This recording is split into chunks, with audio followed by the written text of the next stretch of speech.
Wulf, and introducing one of the interlocutors, Josh Wulf, not the host. And I'm joined today by Ben Watkins, all the way from the US of A. Welcome, Ben. Thank you for having me. Yeah, it's great to have you back on. With my host hat back on. I hosted a discussion that you had a couple of weeks back. Now, who was that one with? Because there's been a bunch that have happened. Was it Travis Worth? It was with. And you were just Travis on fine tuning. Nope, I don't think it was. It was a different one. Was it the one with Duvid? Yes, it was Duvid. Yeah, that's it. Okay, I've done a couple myself. I had to stop and think about it. Yeah. What was the discussion with Duvid about? So it was on the nature of mind. So I defended kind of a monist solution to the mind-body problem, while he wanted to defend a uniquely dualist solution to it. So it was pretty deep in the philosophy of where the philosophy of mind and the philosophy of religion intersect. Yeah, awesome. Duvid has tuned in.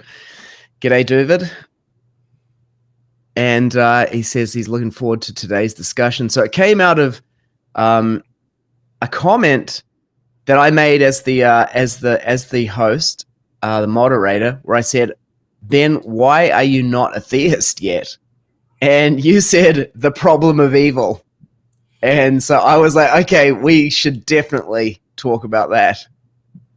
So yeah, thanks for coming on to talk about the problem of evil. I'm going to be moderating and speaking as well. So as the moderator, how do you want to approach this discussion? So I prepared a couple slides that I can go through, and it's about a 15-minute presentation that just lays out the problem of evil, and so just kind of explains the concepts that are used in it, and then gives two versions of what's often called the evidential argument from evil. The evidential argument from evil. Okay. And so this is an argument for or against something? Yes, so it's for atheism and against theism. And so this is going to understand theism as the claim that there is a perfect being, and atheism will be a more narrow view in that there just does not exist this person such as God, perfect being such as God. Yeah, okay, I got it. Okay, great. So you can open the with that presentation then, the stating what is the problem of evil, creating the problem, and then we'll see if our other interlocutor can solve that problem, can bring something to solve it. How does that sound to you? Sounds good to me. Okay. Yep, sounds good to me too. Okay then. Putting back on my moderator hat for a second. I've got a second screen here from Ben Watkins, which is your presentation, I presume. Yes. Okay, so the floor is now yours. Ben, tell us, what is the problem of evil? Of course, I didn't start on the first slide, but here we go. Okay, so tonight I want to present what's often called the problem of evil. So what is the problem of evil? Well, an important question raised by our experiences of suffering and other evils is whether or not the world contains undesirable states of affair that count against our believing there exists a perfect being such as God. The problem of evil is really a family of problems, so no single solution is likely to solve them all. What I'll present tonight specifically will be two evidential arguments from evil. So I want to start off by getting clear on what we mean by God. So I want to first characterize supernatural agency. So according to the supernatural agent thesis, God is a single disembodied mind that causally interacts with the natural world. A supernatural agent is supernatural in the sense of being a disembodied being, and an agent in the sense of having a rational mind that can have thoughts, make choices between alternatives, and perform other intentional actions. Examples of other possible supernatural agents are angels and demons, minor deities such as Satan or Brahma, ghosts and poltergeists, the designer god of intelligent design, or deism more generally, and what most people conceive of as a soul. So The second aspect of the God concept that I want to highlight tonight is the perfect being model. And so, according to the perfect being thesis, God is a perfect and personal being who is always worthy of our worship. Such a being would have the essential divine properties of infinite power, perfect knowledge, perfect goodness, and perfect love. So this is the fundamental concept, I think, of perfect being theism. Anselm famously described this as a being of which none greater could be conceived. Descartes famously called this the greatest possible being. And more contemporarily, Alvin Plantinga has described this concept as a maximally great being. So if God is always worthy of our worship, then he would be the deepest metaphysical fact about existence and the deepest good realizable by finite creatures. He would be for someone for whom we could have an eternally meaningful relationship, and his very existence would demand our attention and reverence. So the reason I bring up these four essential properties is because I think that these properties are what drive the reasoning in the problem of evil. So first is the idea of omnipotence. So according to infinite power, God has the ability to perform any logically possible act of which the description is coherent. God is only restricted by logical limitations. It is often conceded that God could not do what is logically impossible, such as make true contradictions. But there are still open questions as to whether God can do things like die or change past events.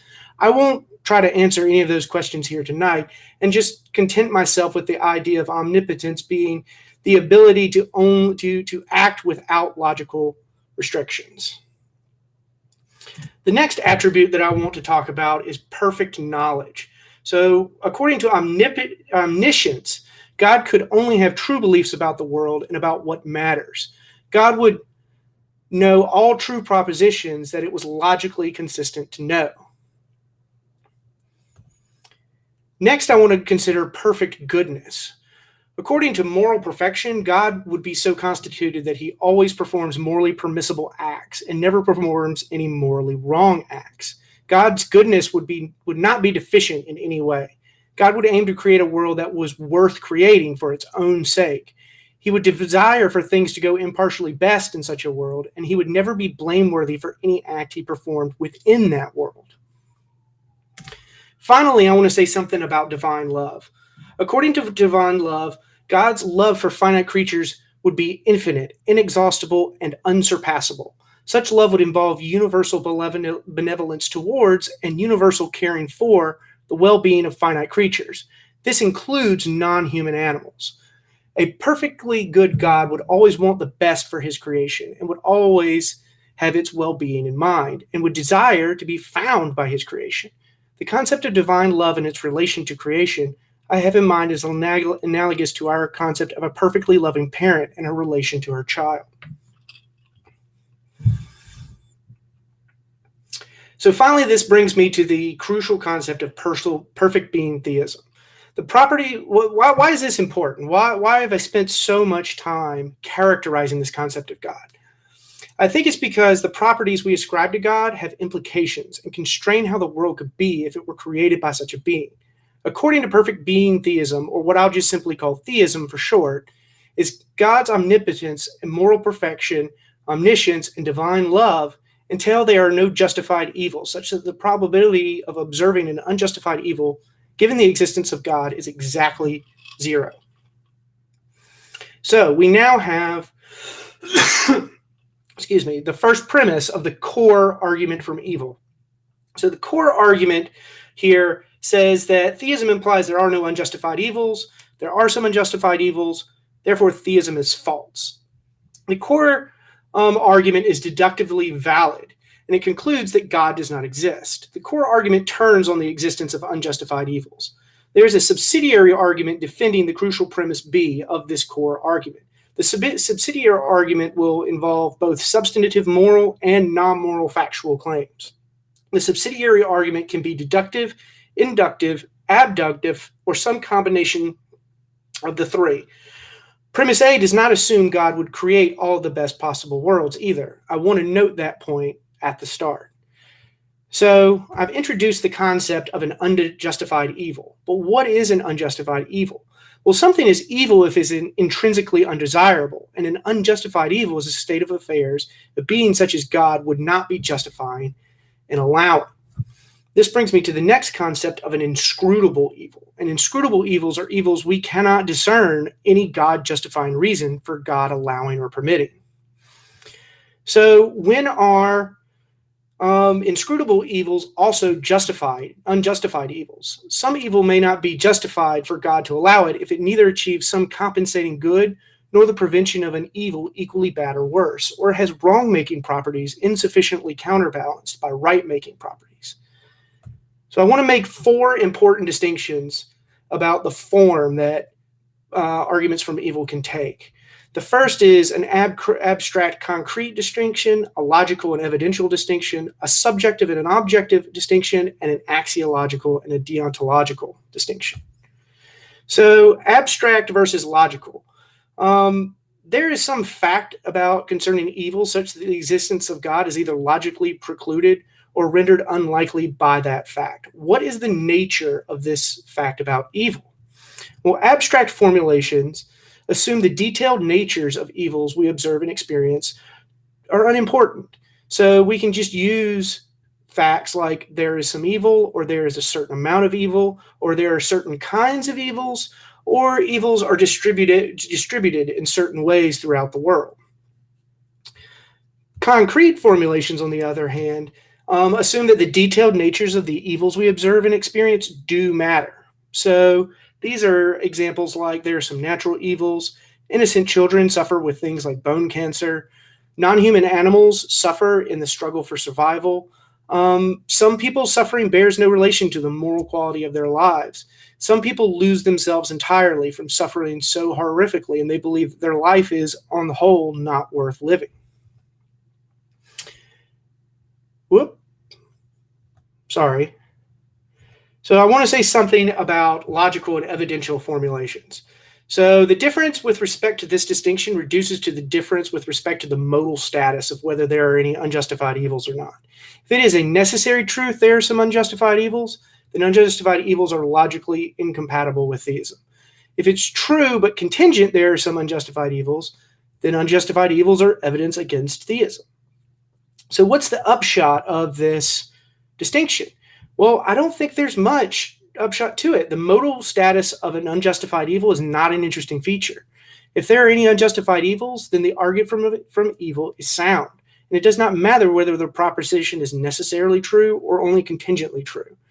If there are not any unjustified evils, then the argument from evil is unsound. And it does not matter whether the argument is necessarily false or only contingently false. An argument from evil may try to show some evil to be unjustified by means of a deductive argument from sound moral principles.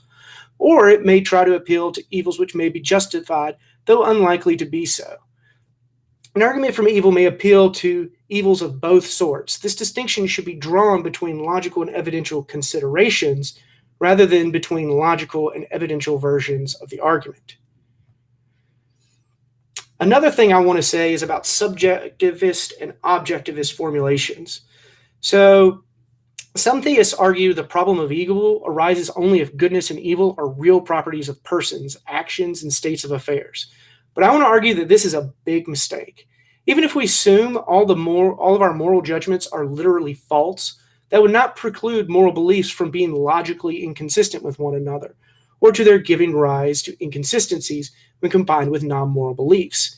Any objectivist formulation of the argument from evil can be changed into a subjectivist formulation by modifying premise B from there are some unjustified evils to there are some unjustified evils as judged by moral principles accepted by some observers. This will not affect the logical relations between statements. So what do I mean by that? Well, let's imagine that we have a theist who is a hedonistic utilitarian. Well, we can obviously point out the logical inconsistency that the world is not a hedonistic paradise. So this is how we can formulate subjectivist versions of the argument from evil and still arrive at the conclusion that God does not exist. But our next question is, are there any unjustified evils? This is the question that most of us want to know tonight. Well, there are instances of intense suffering by creatures that are morally innocent. So my prime examples for tonight will be human infants with terminal diseases, non-human animals who languish in a state of nature, and people who suffer horrendously. So this brings me to my last distinction between axiological arguments from evil and deontological arguments from evil. Axiological arguments from evil attempt to justify premise B in terms of good and evil states of affairs.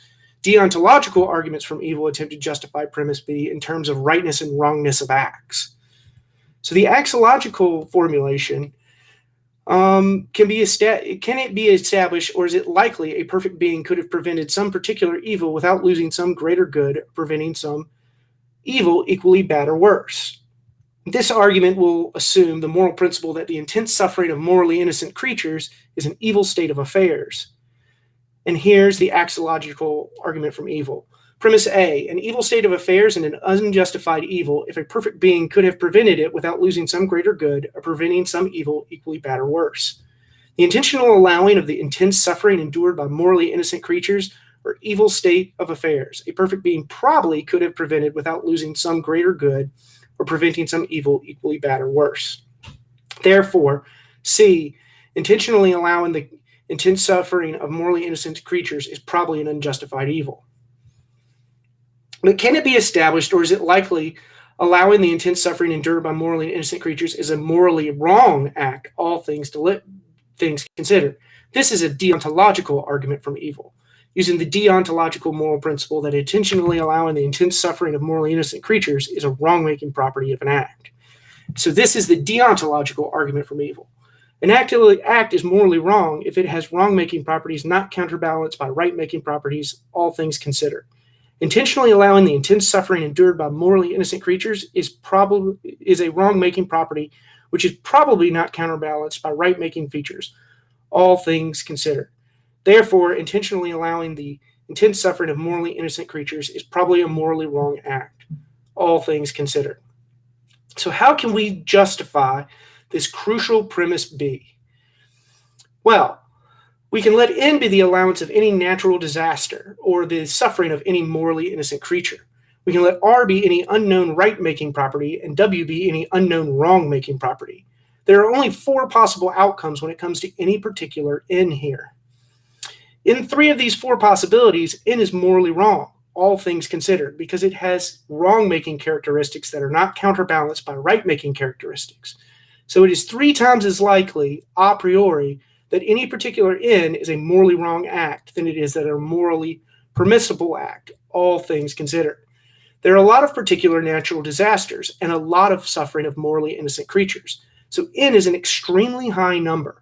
If we assume, for the sake of being charitable, the likelihood of N being morally wrong is merely greater than 1/2, then the probability N is morally permissible must be less than 1 over N plus 1.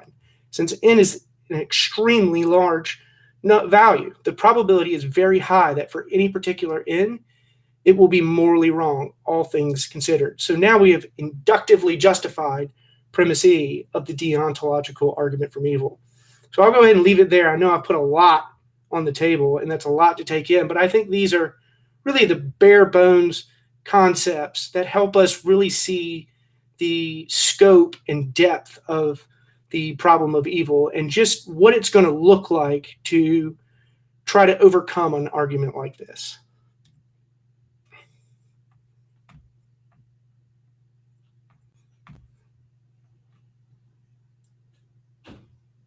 Awesome. Thank you for that, Ben. And so now over to our second interlocutor, Josh Wulf, for your response. That was great, Ben.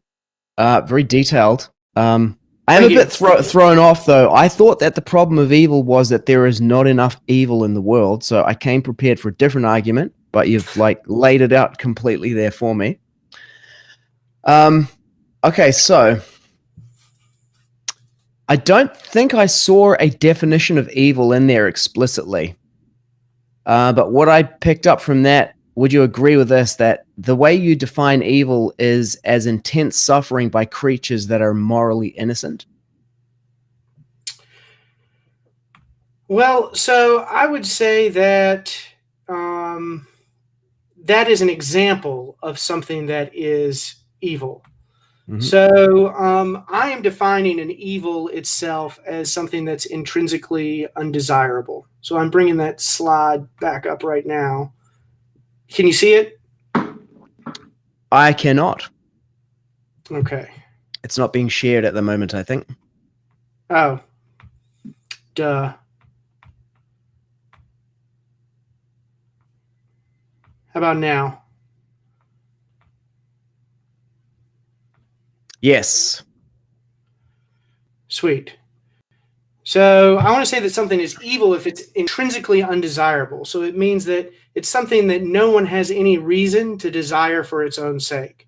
And so I think that the suffering of morally innocent creatures is such a state of affairs. It's an intrinsically undesirable state of affairs, such that we would all have reason to want to prevent or eliminate it insofar as we could.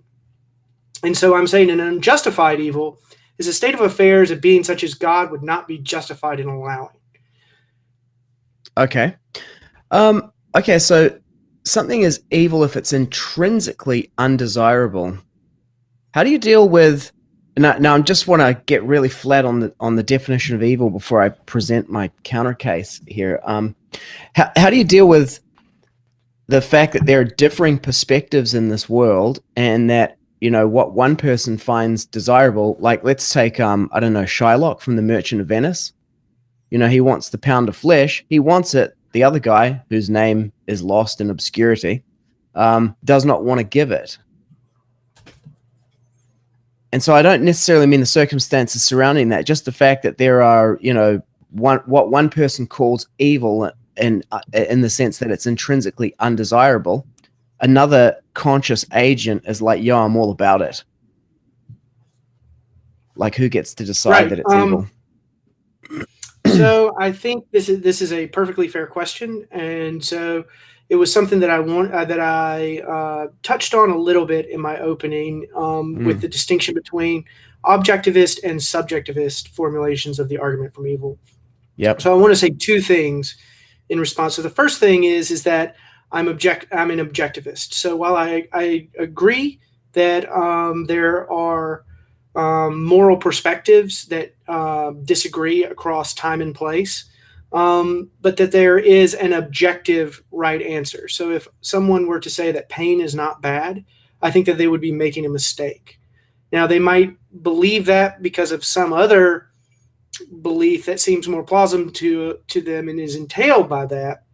And you could point out that mistake and say, pain is bad, happiness is good, knowledge is good, ignorance is bad. These are the kind of judgments that I think can have a right answer to it, regardless of the attitudes or responses of any particular subject. So in that sense, I'm an objectivist. So that's how I would avoid the moral disagreement. The second way is to distinguish between objectivist formulations of the argument evil and subjectivist formulations of the argument for evil. And that it doesn't matter which one we use. So even if we assume that there are these disagreeing moral perspectives, and that these disagreeing moral perspectives are irresolvable, such that it's not an objective matter of fact that there are right answers to our moral questions, we can still find logical tensions within a theistic position. So let's imagine that some theist is a hedonistic act utilitarian. So that means that they believe that what is moral is whatever act would most increase happiness in the world. And then the subjectivist... That's like Spock? The good of the many outweighs the good of the few? Well, yeah, because Spock does make several claims about, the consequences, the ends justifying the means, or, sacrificing the few for the many. He's definitely a utilitarian, right? But so the skeptic of this theistic view it doesn't matter what they think the status of moral truths are. They can just point and say, look, there's your moral claims that you're committed to imply this. And the same moral claims that you're applying to God say this. And there's a tension between those claims. So we can leave it entirely an open question, the status of moral claims, whether they're objectivist or subjectivist, and we can still formulate the same problem of evil. The same argument from evil will arise. A lot of apologists these days like to try to turn the tables on the problem of evil and say, well, something like moral evil is actually evidence for God, because God has to be the ground of moral evilness. And so moral evilness implies the existence of God. And I think that line is entirely confused, because I think that we can formulate arguments from evil in both subjectivist terms and objectivist terms and come to the same conclusion. Okay. We don't have to settle the question in meta-ethics in order to press an argument from evil. And that even if we do assume this subjectivist framework, that there's still a problem of evil that needs to be solved. Okay, so I'm still not completely flat, because you mentioned pain is like morally bad. Did I get that right? Yeah, so I would say that it's intrinsically bad. Mm-hmm. So when we say morally, I tend to reserve that term for something that's going to also include some sort of agent and some sort of agent's judgment about that thing. So when you say it's intrinsically bad, something moral is something like causing pain unnecessarily to another agent is morally wrong. Okay, and you say that that pain, would be a moral claim. Pain is intrinsically bad. What do you mean by that? I mean that it has this property of something that we have a reason to want to avoid. That's the property, a reason to want to avoid. It's something that when we understand the facts about it, that we would want to respond in certain ways. So the example that I think helps make it clear is the idea of future pain, and the idea that we all have reason to want to avoid future pain. The nature of what it's like to be burnt and the nature of what it's like to be whipped gives everyone, regardless of what their desires may be, a reason to want to avoid being in that state. And so that we can see the irrationality of some of our decisions because we just haven't taken that fact into account. That's something, procrastination is a good example. We know that this is going to cause us future pain, and that we have reason to want to avoid future pain. And so that this justifies the judgment that procrastination is bad. Okay. That we all have reason not to procrastinate because it gives rise to this future state of pain that we all know we have reason to want to avoid. Okay. So I'm not clear on what what it is that you are calling bad, because it seems to me that this is a tautological definition of pain, because pain is literally a physical or psychological sensation that this thing should be avoided in the future. That would be how I would define pain, as like it is literally a signal for a conscious living entity that this is a phenomenon that should be avoided. So I don't see what's bad about that. It simply is like a signal for future avoidance.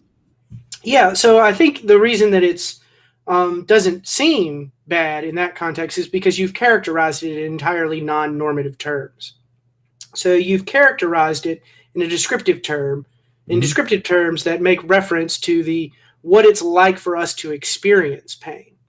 But so I'm making a non-trivial substantive claim about pain and about how pain counts in favor of us responding to it in certain ways. So think of the phrase gives us a reason to also mean counts in favor of. So it has this nature of pain. If we imagine what it's like to be burnt, or we imagine what it's like to be whipped, this state of pain has this normative property, that normative property of counting in favor of our responding to it in certain ways. It counts in favor of us wanting to avoid it for its own sake. Yes. I have no reason to hold my hand over a hot stove, all else being equal. Now, someone might say other things aren't equal, and I might desire pleasure from burning my hand. Okay, well, you're using the intrinsic badness of pain instrumentally to achieve the higher order good state of being in pleasure. So, I still don't see the intrinsic badness of it. Well, so do you know what it's like to be burnt or whipped? Yep. Do you think that it would be irrational for you to pursue such a state of being for its own sake? Just all else equal, you just want to be in that state. For its own sake? For its own sake. The nature of pain, of what it's like to be in that state. Well, I mean, it's a signal to the conscious living entity that there's some effect taking place. Like here's an example that Church of Entropy just gave, which is not that one. Bad if a tiger bites your leg. Lifting weights. You know, you go to the gym and you do some exercise and you get delayed onset muscle soreness. You experience pain when you're in the gym. And that's a signal to your body that, you know, you're causing some damage to muscle fiber. But like, you know, sometimes you want to do that, but you're getting like a feedback signal, which is, you know, experienced psychologically and physically as pain. But what's bad about that? It just simply is what it is. I don't get why you say that. What is your justification for calling it bad, or what does that mean? Well, so first off, I would say, again, you characterized it in non-normative terms, in non-reason implying terms.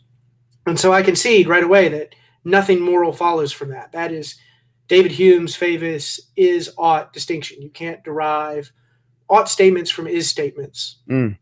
Totally with you there. So I have to make a normative claim. Yep. And so the normative claim is that pain is intrinsically bad, such that we always have reason to want to avoid pain for its own sake.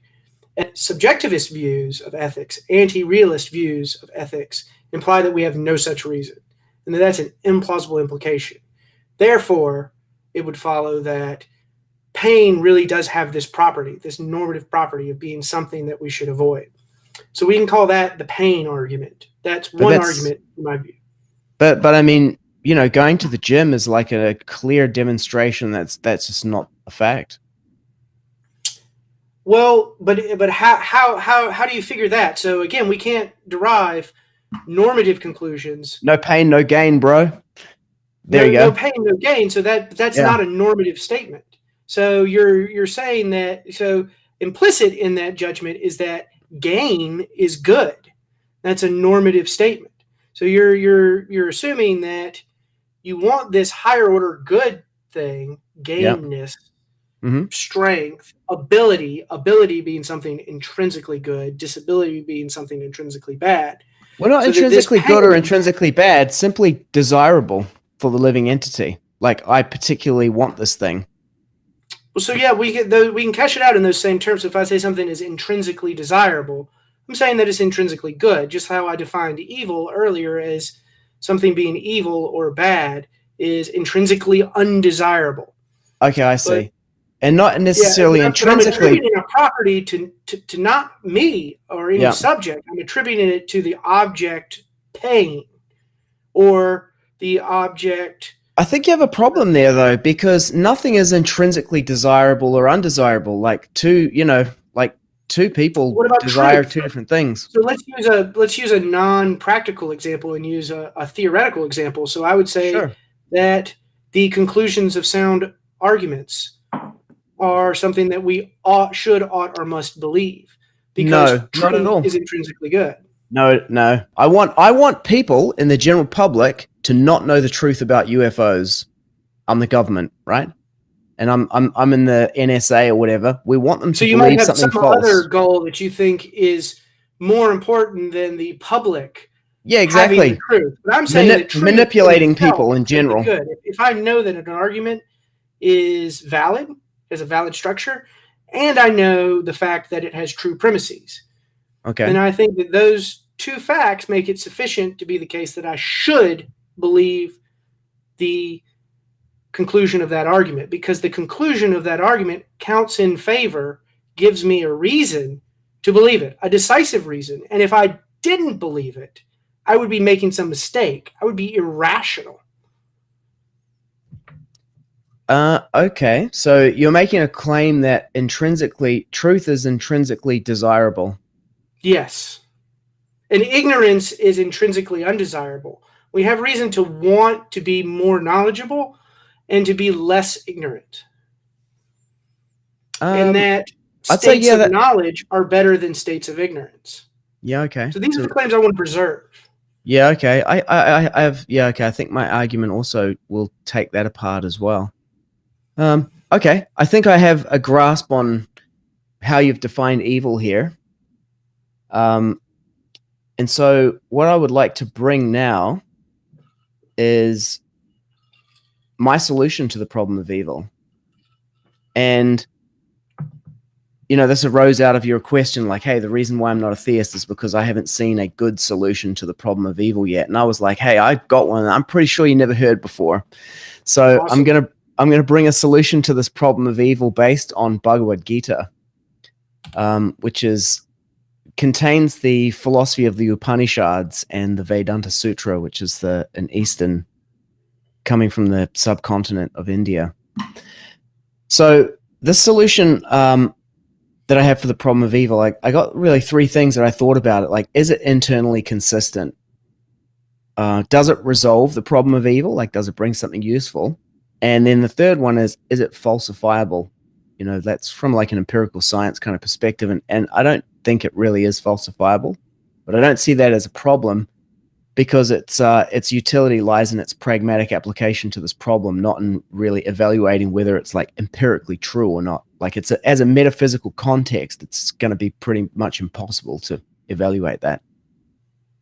So I think one of the weaknesses I see in the formulation of the problem of evil as you presented it is that it posits logic and morals as superior to God. In which case, God is no longer like the ultimate source of everything. In some sense, logic and morals or moral philosophy is superior to God, and he must conform to that. Even if we assert that God is the source of everything and that there is nothing superior to God, then everything must have its source in God, which means that evil itself must have its origin in God. And this is kind of a problem for Zoroastrian kind of descended dualistic, good and evil religions, because, where does Satan come from? Who created Satan? Who created evil? And it's a kind of a sleight of hand.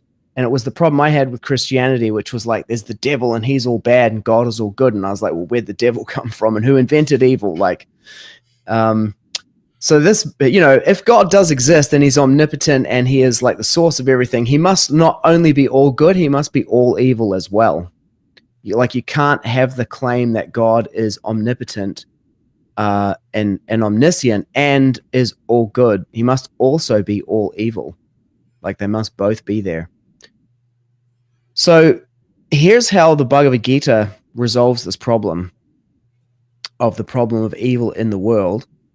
The first thing is that all of these problems of so-called evil, as they're formulated, arise from identification of the conscious living entity with the body itself. And that the morally bad or evil things that happen to people are, when we examine them, are things that happen to the material bodies, the minds, the physical sensations.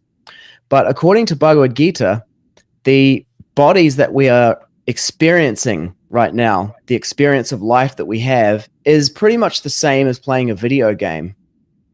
It's like in Grand Theft Auto or Postal 2, you can run around and you can like hack people up with spades, or you can steal their cars, you can blow them up, you can do all kinds of things in the game, but it's not really happening to anyone in reality. It's like a virtual reality simulation. And according to Bhagavad Gita, that is the condition or the state of the living entity in this material world, where we experience the duality of good and evil things befalling people. So it's the significance of evil and morally bad things in this world is every bit as significant as children playing and,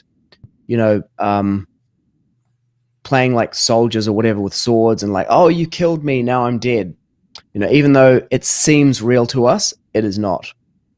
And kind of the evidence that is given in Bhagavad Gita for that is that just as you see that in this life, you go from being like a small child to a boy, and then to a youth, and then to a man, and then into old age, but you remain the same conscious living entity throughout all of that. What is real is your experience. But what is not real is simply like a temporary thing that you put on, like clothes that you put on each day and take off, is the body and the experiences of the body. They're not real. They're ephemeral. And so that's the first kind of and probably the deepest metaphysical argument against it, that evil is like it's playing, and it is another form of play, and you couldn't have a complete game without having that in there. And then the second kind of explanation explanation for it is that just as in this lifetime you put on different bodies and change them, similarly, before you were in this body and then after you're in this body, the psychological continuity of experience of this lifespan of this identity, you're in another one previously, and you'll be in another one after that. And what seems like irrational, unjustified evil that occurs or that happens to people, when you can actually see the entire movie of all of the bodies and all of the lifetimes, it's all perfectly correlated with action and reaction, and this is called the law of karma. And it's kind of like you walk into a movie theater halfway through the movie, you miss the first half, and then you see this guy on the ground and the cowboy is like kicking him, and you're like, oh, this is terrible. Why is he doing that to him? But you didn't see like earlier in the movie where the guy turns out to be a bandit and the cowboy who's kicking him is the sheriff who just captured him, you know? And so now you're left with like, what an evil person he is doing this. And in the same way, what we see when we are looking only at the material bodies that the different living entities take on as part of the play, we don't see the actions that occurred previously. And so therefore the plot of the movie seems kind of skewed to us. So this is the way that the Bhagavad Gita resolves it. And in the Bible, we actually find something very similar to this, where the disciples go to Jesus and they're talking about there's a man who's born blind, according to the story. Jesus heals him from his blindness. I think he puts some clay, spits on it, rubs it on the man's eyes, and then the man opens his eyes. Now he can see. Afterwards, the disciples go to Jesus and they ask him this question. They say, "Teacher, was this man born blind because of his own sin or because of the sin of his parents?" And in asking this question, they kind of reveal that they are at least open to the possibility of this guy having committed some sin prior to being born somehow, whether that means that they had an understanding of reincarnation that got removed, or I don't know what. But the way Jesus answers that question is he kind of sidesteps the whole thing by saying this man was born blind in order to demonstrate the glory of God. But this idea that someone could be born blind because of sin or some kind of action that they committed prior to being born, that is the resolution for the the unjustified evil that seems to appear in this world. I don't know. I don't know why these guys are on this. Okay, but Arjuna's asking if you have a song about the problem of evil that you can sing. And Duvid says that for his rebuttal, he'll whip out the guitar and sing his arguments, and he'll even rhyme. we definitely need to get him back on for that. Oh, I see what yeah, I've got my bass chart. Right. That's okay. Yeah, for all my scales, I kind of dabble in bass guitar. Awesome. I just got my bass guitar back from Australia. I've been separated from it from a year and a half. It's a 5-string Yamaha. Wow. I have recently rediscovered the love of my bass guitar because of quarantine, because of all the COVID activity. And I've been locked in the house. And I was like, hey, where's that old bass? Got that poster, and I've been, walking bass lines and just playing around, waking the baby up, making my wife angry. Awesome. So that's what I've got to bring to this. And so there's essentially 3 things there, I think. Logic and morals is not superior to God. He must be the source of all good and all evil. The way that he can be the source of all good and all evil is by creating a playground where living entities can, be like in GTA and identify with these bodies and do all kinds of crazy stuff. And ultimately, they are not unfairly punished even within the game, because they have, these multiple lifetimes, but they do not remember all of their lifetimes, which leads to some strange looking plots. But that, that allows the continuity of all of those points to be there, for him to be the author of goodness and evil, for there to be a place where evil can take place, and for the living entities to also participate and not, the blame not go to God for unjustified evil that happens to them. Gotcha. So let me try to say a little something about each of these points. So the first one is that logic and morals are exterior to God. And I think that's right. So I think that if we're going to make claims that are about pure logic or about pure morals, like basic moral truths, I think that what we're making are necessary truths. So these are truths that would be true in all possible worlds. So if pain is intrinsically bad, it's intrinsically bad in every possible world. Now, that would seem to, though, make God not omnipotent, because if he cannot create an impossible world, then he's not omnipotent by definition. It's inconsistent. So I want to give a line of response from some theosophers that I find persuasive here, is that God is not limited by necessary truths. So we couldn't make it the case that he could create a rock so heavy that he couldn't lift it. So this is the famous paradox of the stone. Can God? And the solution to the paradox of the stone is that no, God can't do it, because that would be logically contradictory. It'd be like asking God to make 2 + 2 = 5. He just can't do it, because there's necessary truths about who creates the necessary truths. It's like, well, so they're not created by. So created is going to be a temporal contingent property. So if you're saying that there's a time where something wasn't created, then there's a time while it's being created, and there's a time after it's created. Well, necessary truths are not contingent on time. They're true at all times. So then you must be making a statement about the nature of God, or ultimate reality, which cannot be separate from God, like ultimate reality. Well, I'm making metaphysical claims. I'm certainly making those. I'm making modal claims. Modal? And I'm making logical and moral claims. I'm not actually making any claims about God, but I am making claims about what falls within the scope of God's power. So we would all, I think, agree that God couldn't make it the case that 2 + 2 = 5. I disagree with that. Well, so fair enough. I think that's wildly absurd. I don't know. Like, I just think that it's logically impossible for God to perform such an act, and I just don't see how it's the only impossibility of him being able to do something contradictory counts against him. It's only logically impossible in the universe where we are now, because it is the nature of this universe that 2 + 2 = 4.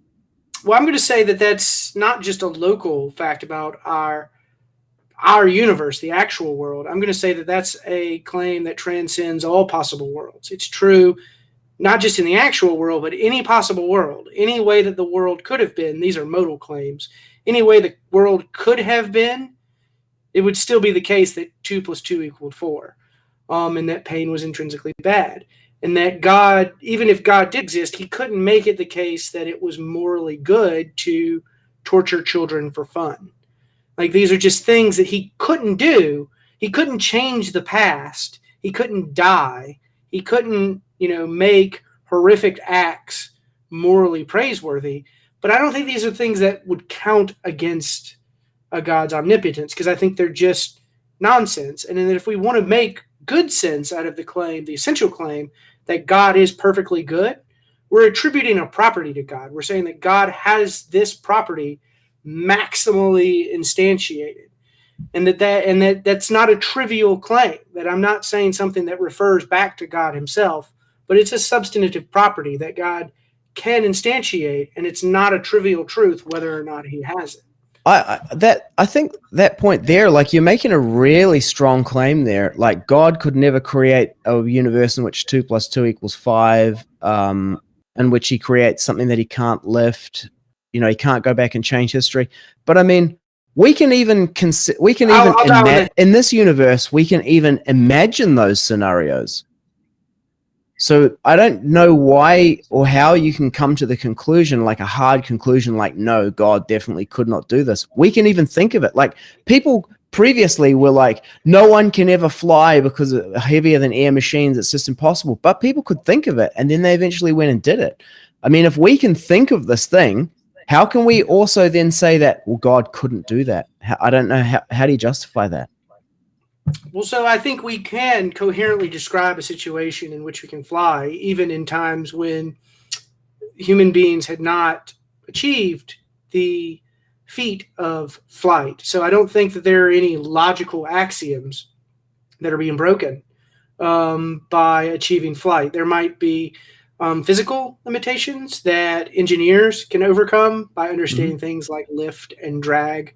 But that doesn't apply when we turn to something like arithmetic. So if we're talking about a base 10 number unit, and we're talking about the value 2, where we have one entity and another entity added together with the operator addition, to do that again, we're going to get 4 every time, every possible world. And that we cannot imagine a scenario in which 2 plus 2 in a base 10 unit does not equal 4. I think it's just impossible. It's not something that we can conceive of. It'd be like conceiving of biting your own teeth or looking yourself directly in the eye. That just, when we try to conceive of these things, we run up against logical barriers. There's just axioms of logic that we'll just violate, and that's what explains why some things are rational and why other things are irrational. Okay, so I would say that this is a function of the particular body that we're in right now in this universe. Like, even if you look at quantum mechanics and quantum theory, we can see that this universe exists in ways that we don't directly experience.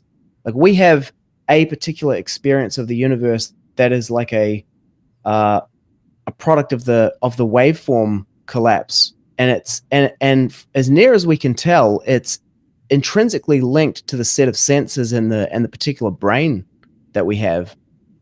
And so we experience the world in a particular way, and then what we consider to be logical and possible is a function of the way that we experience the world.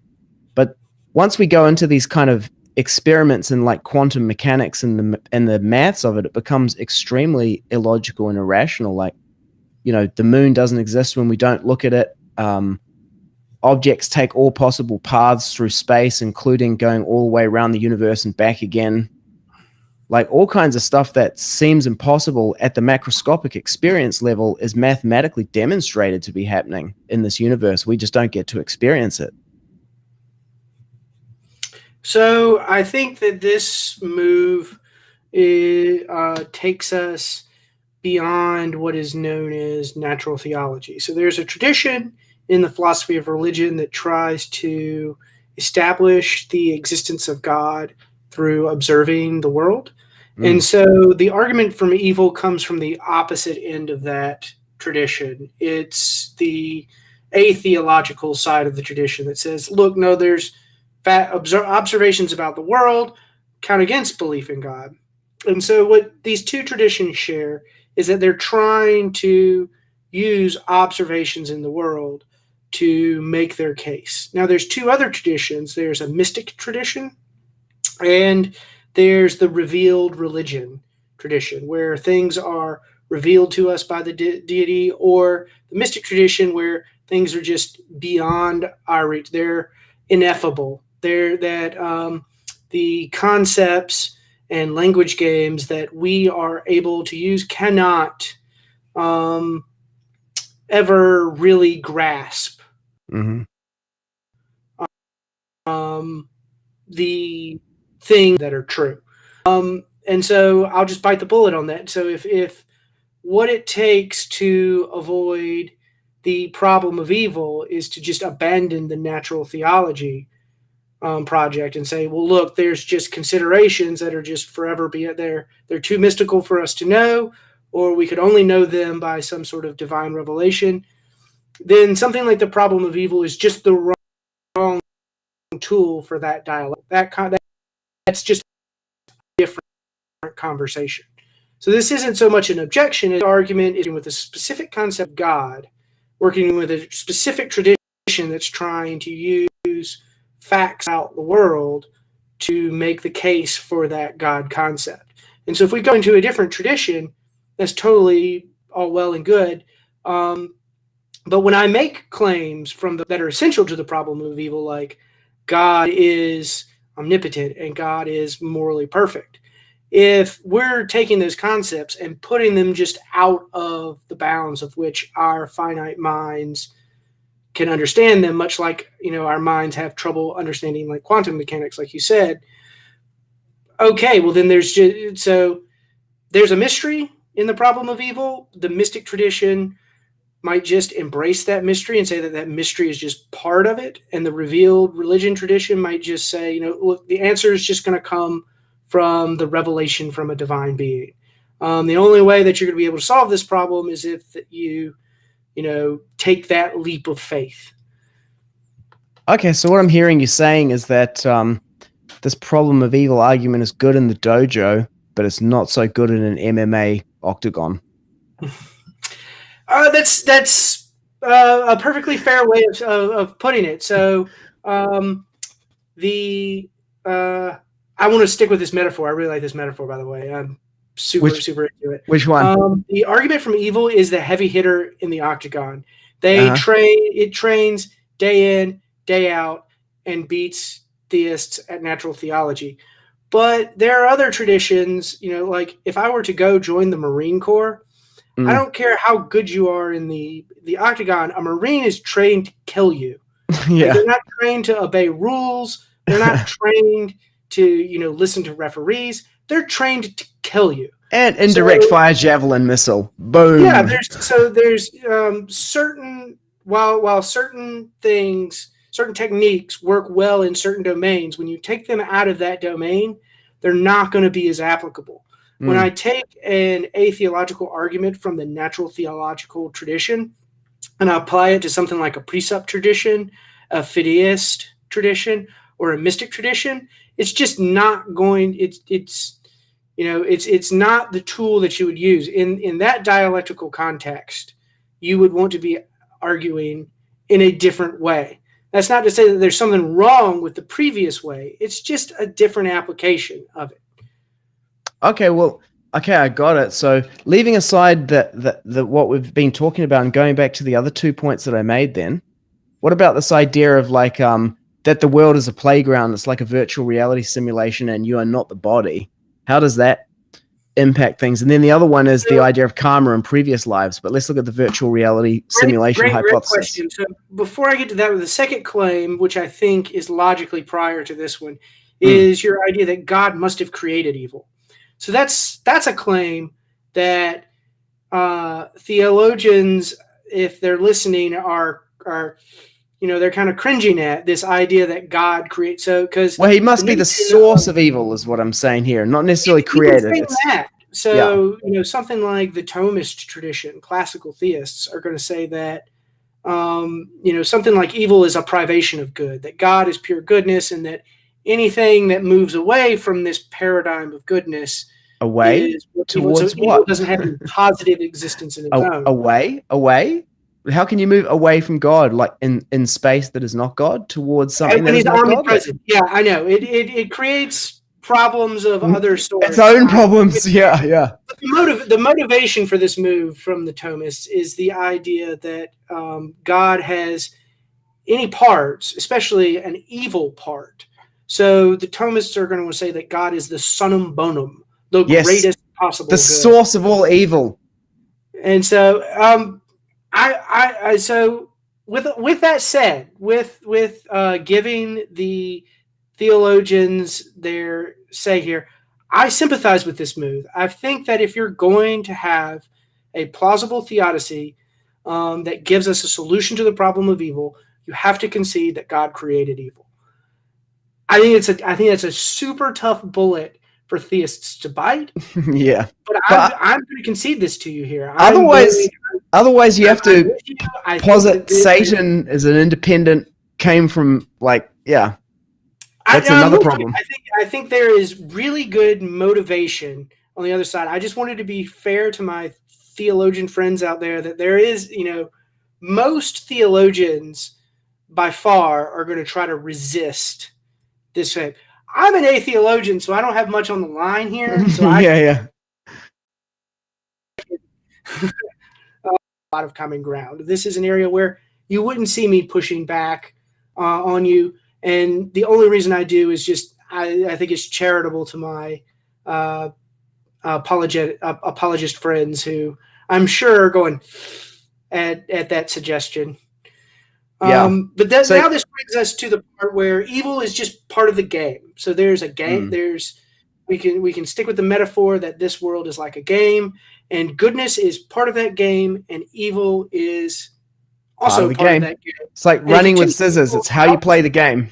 There's no more game, or the game's not worth playing. Like what makes games worth playing is the idea that you can lose the game. Losing can be bad, but what makes the game fun is this possibility of losing. I'm totally with you on the metaphor. I think it's a really, really good one to help us understand this. Because I think where I would try to push back is this idea, well, why does the game have to be this way? Games can be fun, are supposed to be worth playing, but when we're talking about facts about evil, we're talking about children who suffer from things like bone cancer. How is that part of the game? Non-human animals who have suffered throughout the long history of biological evolution in the struggle for survival. How does that fit into the game? Holocaust survivor, or not survivors, victims of the Holocaust. People who believed their lives were just no longer worth living and died in excruciating. How do they fit into the game? Why couldn't God do something like this part of the game is like a dream? So the consequences in our dreams might not matter that much. Any moral lessons that God could want to teach us, or ways, could happen in dreams. So these are just different ways in which we can push back on the idea of, okay, well, the problem of evil is, why does evil have the feature in the game that it does? Well, how is this not a dream? Like, how is this any different from a dream? So I think it is obvious that the actual world is not a dream. How is that obvious? But I also concede that this is part of the question of external world skepticism. And so that it is controversial how you justify this claim that there is this real external world and that you're not currently dreaming. A favorite evil game of philosophers is to find a child at an event and go up to him and say, try to convince, well, tell me how you know you're not dreaming, and just watch the kid struggle. That's evil. I just know I'm not dreaming, and just watch, and it's so much fun, especially to do with someone else's kids. Now you're in the Matrix. Here, take the red pill. It's like, yeah. That's the Matrix, right? That is the Matrix. It's like they're telling them, like, you're dreaming, and they're like, no, this is real. And then they're like, take this pill, and then they actually can wake up from the dream. If you're dreaming, what does it matter? So that's another question. So the Matrix really helps us with these deep philosophical questions to not only help us understand the importance of them, but to kind of see the intractableness of them and why they're such perennial questions. Well, why are these the perennial questions of philosophy? Why are these the questions that everyone keeps talking about? Because they're really hard.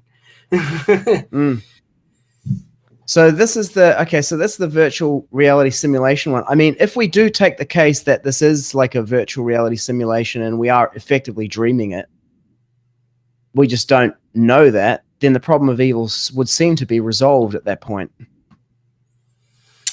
Well, so what we need to resolve the problem of evil is a way that alleviates the tension that arises between God has the ability to eliminate all undesirable states of affairs. God would be maximally motivated to do that.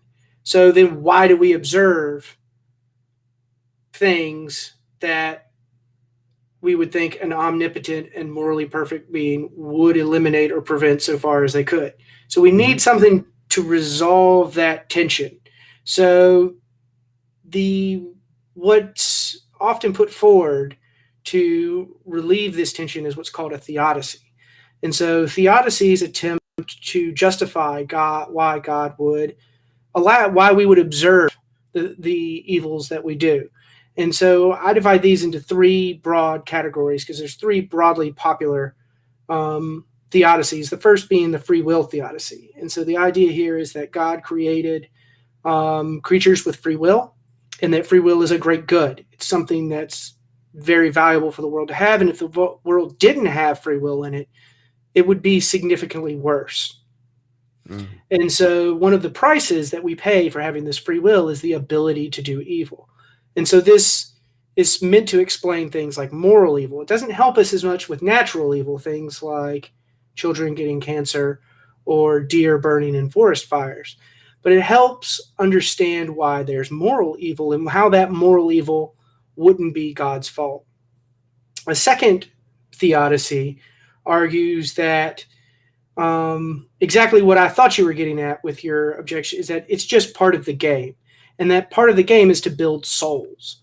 So the soul building theodicy argues that it's not what happens to us in life that matters the most morally. What matters the most morally to us is how we respond to what happens in the world. And that God is trying to develop characters to enter into a relationship with him. And that the experience of these evils are those roadblocks, or not roadblocks, obstacles for us to overcome.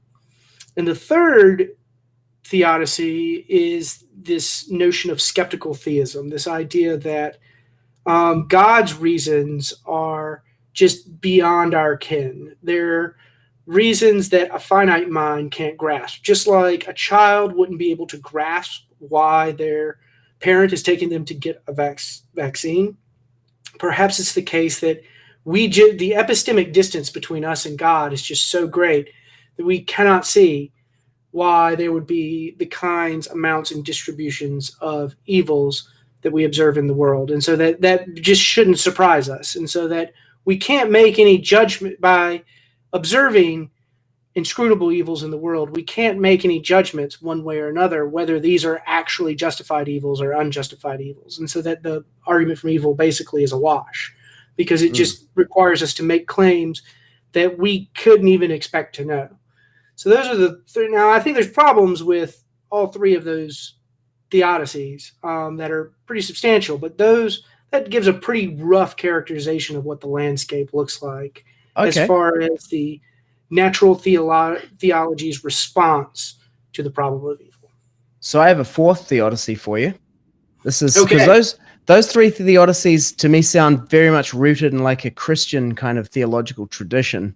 So I have a fourth theodicy from the Veda for you.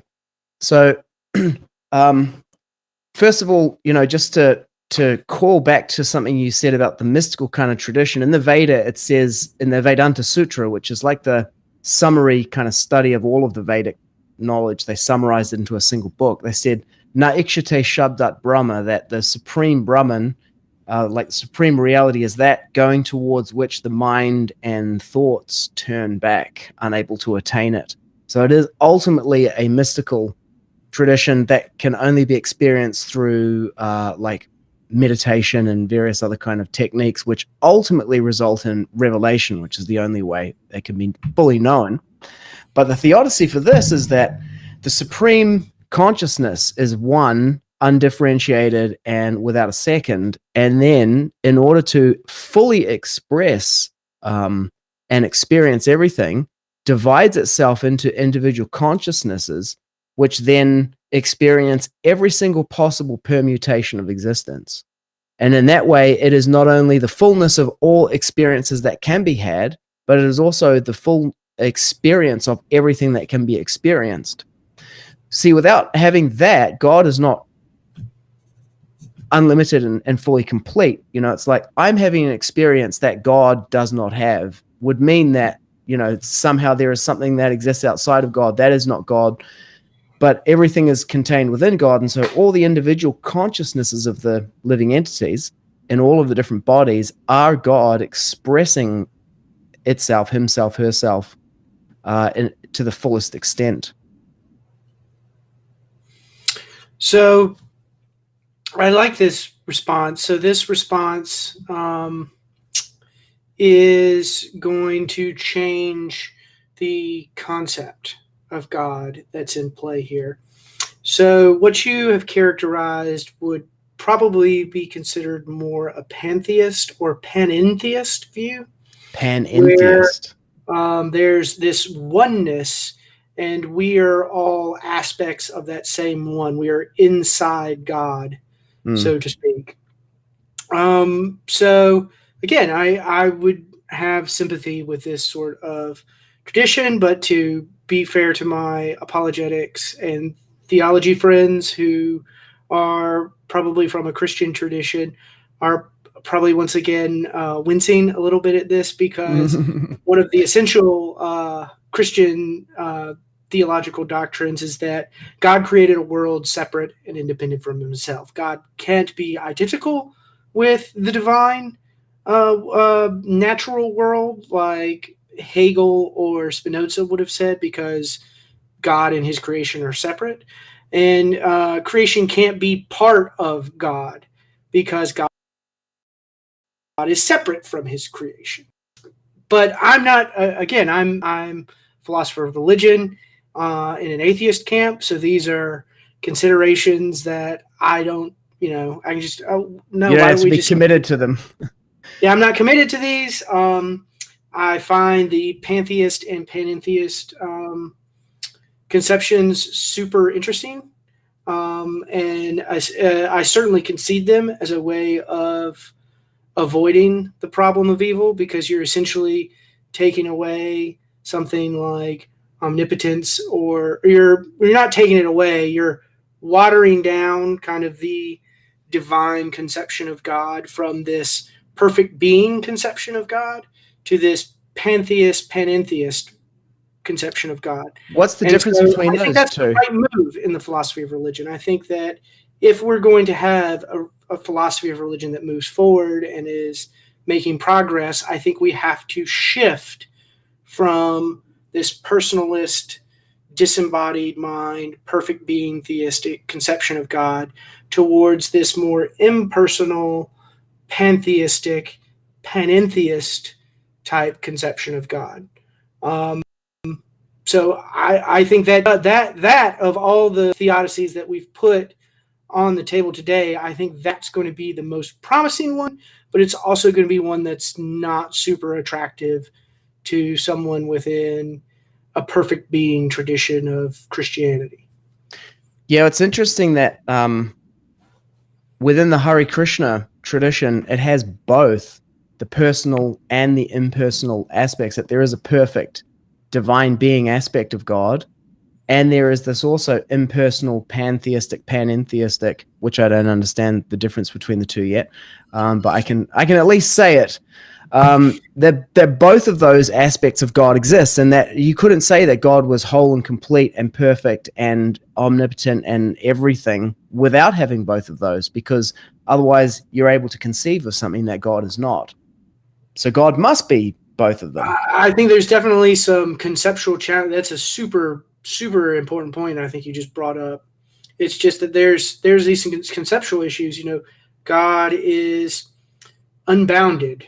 He's infinite, but he's also, this personalist tradition also says that God is separate from his creation. How can something be separate from its creation if it's entirely unbounded? Yeah, I think it raises, your question of, well, how can it be the case that God is this way unless these are, I think there's there's problems here, and I don't know the best way to resolve them other than moving to that panentheist type conception of God. I think that a lot of the problems that we encounter in the perfect being tradition, when we just eliminate that concept and move to the concept you're suggesting now, that takes care of a lot of the problems. Well, I wouldn't eliminate the concept. I would add the other concept as well. And then maybe say the two of them are like simultaneously existing and inconceivably, irreconcilably simultaneously present. And could you explain the difference between pantheistic and panentheistic? I've heard of pantheistic before, but never panentheistic. So a pantheist conception of God is going to say that, look, there's just this one world, and we identify that one world with the divine. We say that is God. He has all of these, he obeys all of these natural laws. He gives rise to all kinds of different creatures in the world. And so it's just a way of metaphorically talking about an impersonal universe in personal terms. So it just takes the two language games and maps them onto one another and say that these things refer to the same thing. Panentheist is kind of a variation of a pantheist view, which says, well, God is the totality of everything. So think of all the possible worlds in which they could be in, and all the different laws and initial conditions that govern the world. And so that everything that is within these parameters is the world, and everything that makes up this oneness is God. Another way of thinking of it is that the world just is God's mind, and we are the workings of God's mind. We are in God somehow. So there's not... What really separates these two traditions from the perfect being tradition is the perfect being tradition has this radical dualism. There's this mind and matter.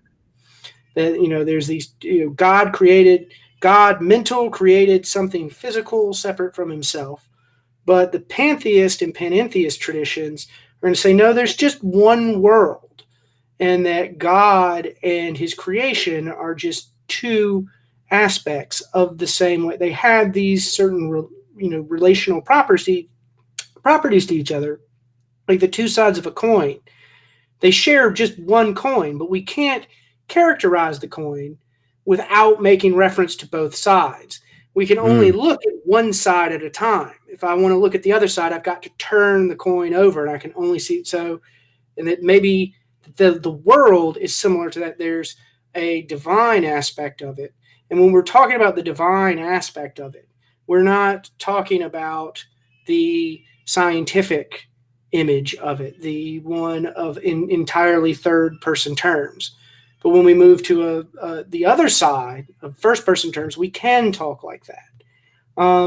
So that's the monist tradition, and the dualist tradition can be seen as, in the monist camp, you have these pantheist, panentheist camp, the traditions, which doesn't get a whole lot of traction. I'm going to be honest with you. Just in philosophy of religion circles, it's dominated by the perfect being tradition.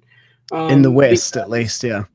Yeah, Muslims, Jews, Christians, they all have this perfect being conception. Where if you want to move to this, monist tradition, you're going to have to dig in Eastern traditions. You're going to have to dig in later Enlightenment thinkers like Spinoza and Hegel, who are, obviously very huge figures in the intellectual canon, but they had views that were considered heretical. Spinoza was excommunicated for putting forward this, the tradition that he did. Hegel got into a ton of trouble with the churches in, I think it was in Prussia at the time, because of the things that he was saying about God. He was saying things that just orthodoxy, no, there's a hard and fast distinction between God and the world, and that deviating from that tradition at all is heresy. I have a question here from the audience. Duvid, you said something there as you were creating that reminded me of it. Let me see if I can find it in here. He said, make sure to ask Ben to talk about, boom, Leibniz's best of all possible worlds. Because you mentioned in your pantheism there about all possible worlds, which I'm assuming includes worlds where 2 + 2 = 5. But leaving that aside, Dubin is asking about best of all possible worlds. Language that's used in modal logic. It's to, all the different situations in which something could have been the case. We talk about those as all possible worlds. Now, we can apply this. Leibniz famously applied this to the world and was like, okay, well, God created the best possible world. And that's one of the solutions out of the problem of evil is like, look, it might seem like there's a lot of evil here, but this is just the best God could do. There's a theistic tradition that pushes back largely on this claim that says, look, it's just not possible to construct a best possible world because for every possible world we can conceive of, we could add, however many more happy people and it would just be better. And so there's just infinitely many best possible worlds. And so I brought it up in my opening statement initially because I wanted to emphasize that in the core argument, I'm saying that God would eliminate all unjustified evils. I'm not saying that God would create the best possible world. I'm not making that claim. So I wanted to say that at the outset so that I could just avoid that objection, so that someone could say, well, it just wasn't within God's power to create the best possible world. I'm not making the claim that God would create the best possible world. I'm saying that God would eliminate all unjustified evils. And I think that that's a very important distinction for me to lay out at the beginning because it separates me from someone like a huge figure in the philosophy of religion, someone like Leibniz, someone who I have a huge amount of respect for. But in a way, I'm formulating my argument to just kind of avoid, the controversy that surrounds that particular response to the problem of evil. There were other similar moves like that in my formulation. It's not a coincidence that I appeal to, children that suffer with bone cancer or from non-human animals that suffer in the state of nature. Those examples don't apply to something like a free will theodicy or a soul building theodicy. It's one of those datums that just you can avoid objections that are raised to the argument from evil by just changing the observation to something that those theodicies don't apply to. Okay, so we looked at the Vedic virtual reality theodicy, which is that, the conscious living entities in the universe are God experiencing itself, and that's part of God's unlimitedness, is the unlimitedness of experience, and how that impacts or the implications of that for the problem of evil. Now, what about the second one that I brought, which is this idea of karma, and the continuation of conscious experience, even though memory is discontinuous between different bodies, and how what seems to be an unjustified evil reaction is actually justified if you could see the entire, span across different bodies. That's a big, many stories about that in Eastern traditions. Yeah, so I want to put aside my main objection, which would be my skepticism of the idea of a disembodied mind, the idea of our mental experiences being able to survive our death. So I have skepticism about that even being just to distinguish something there. I'm not saying our mental experiences, I'm saying experience itself. Mental experiences are an experience, but there is an experiencer. So I'm just saying that there's some conscious experiencer, which is experiences mind and body. So I guess that would still what I would want to raise is how does that justify the badness that occurs to the individual minds that experience these things like horrific suffering. So there's a distinction between justification and compensation. So what do I mean by that? So let's imagine that I come to your house and I just bust out all the windows in your car. And you come out and you're like, dude, like, what in the world? Why would you do that? And you're like, And I'm like, you know what? Don't worry. I'm going to pay you $10,000 to fix these windows. Now, you might be ecstatic. Like, you're like, wow, my windows are not worth $10,000. This is awesome. I'm compensating you for the windows I broke. But that doesn't justify me breaking out those windows in the first place. That's still wrong. I might have compensated you for a wrong act, but that doesn't justify my performing the wrong act. So we might be able to say that someone is compensated for the horrendous suffering that they had in this life by, in this karmic cycle of the experiencer experiencing something hedonistically pleasurable in the next life, so that it all comes out in the wash, so to speak. But to me, the best that might get us to is compensation. But I don't think that that would justify God allowed. So to give an example, the Lisbon earthquake in the 1700s killed thousands and thousands of people. What justifies God allowing that to happen, even though he had the power to stop it and he was maximally motivated to stop it? Even if we add this extra karma piece to it, well, that these people have somehow recycled, I don't think it justifies God allowing that earthquake in the first place. He might be able to compensate those lives that were lost in the Lisbon earthquake, but that never justified him allowing it in the first place. Okay, so I think, and I'm not saying that this is anything, I don't know whether this is like, this is the way that it is, or if this is a useful way to think about it, and is there any difference ultimately?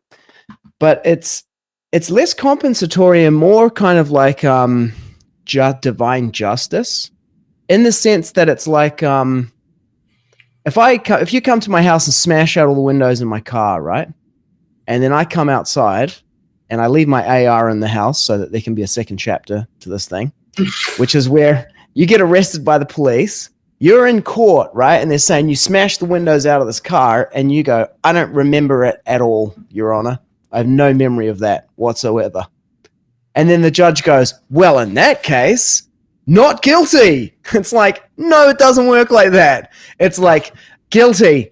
Here's the sentence, right? Just because the people in Lisbon could not remember what they had done in their previous bodies doesn't mean that divine justice doesn't get played out, you know, and it is, see, it's part of the game, because if you could always remember perfectly everything that happened, you would, you know, the game would be over pretty quickly. But the game continues because people do have the opportunity to recycle into different bodies and to play again. And, you know, the only way that they can get out of it is through transcendental knowledge, where they hear about it and go, okay, and then they get it. But they can choose to stay in the game by just ignoring that and just being like, no, it's unfair, it's evil, and we're just going to continue to live our lives like that. Meanwhile, some people are saying, I'm going to do these things because, you know, there is no afterlife, do what thou wilt, shall be the whole of the law, and they do stuff, then they die, then they get recycled in Lisbon and die in an earthquake, you know, and that's how the whole game is played. So there's two things I want to say here. So the first is about perfect justice, because I think there's another side to this coin in this concept too, in that God is also unsurpassably merciful.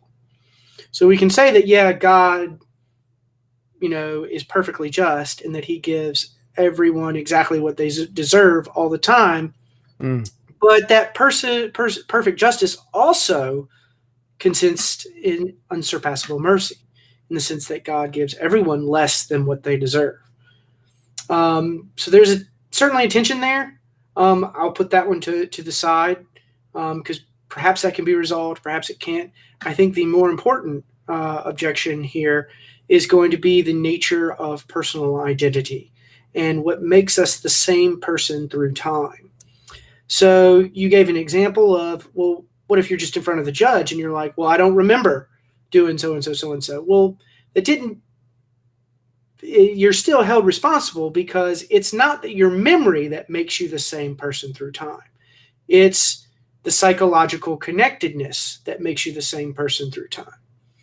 That's what I think is the solution to the problem of personal identity. What do I think makes us the same person through time? Is it our brain, our body, our memory, or our soul. And so if karma's on the table, we must be talking about a soul, because if we're talking about one life, yeah, and then there's another life, what makes it the same God gave out divine justice across worlds. yes, What is it that makes it the same person yeah, across worlds? exactly. It's got to be something like a soul. Yeah. And so that's where my objection came in, that even if we assume all this, putting aside my skepticism of this, soul, immaterial soul that can extend across possible lives, putting those worries aside, the best we can say is that God compensates those souls as they go through our lives.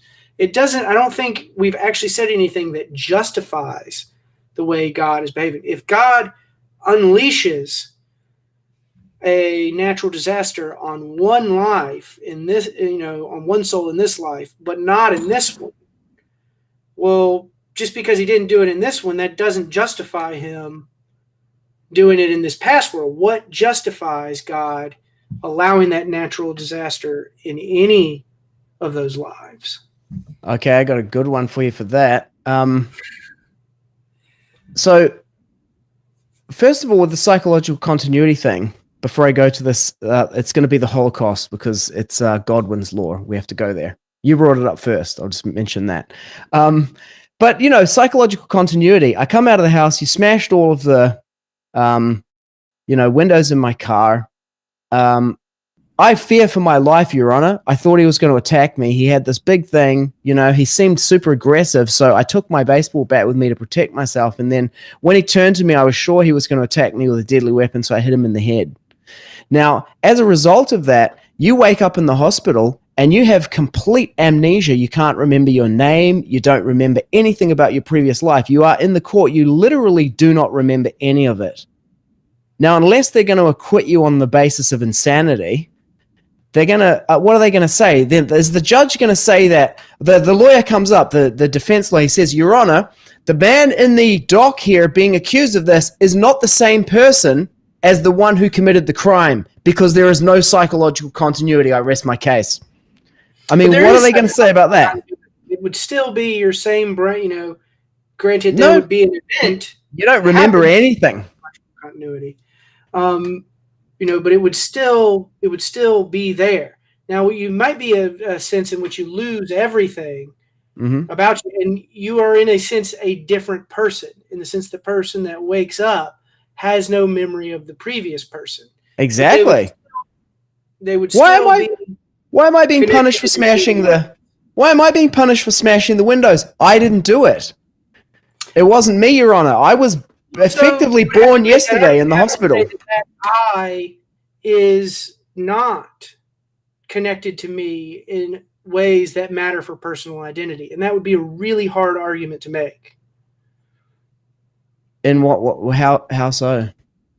Because you would have to pick some fact that makes it the case that people are the same person through time, and that fact didn't hold. That fact was broken.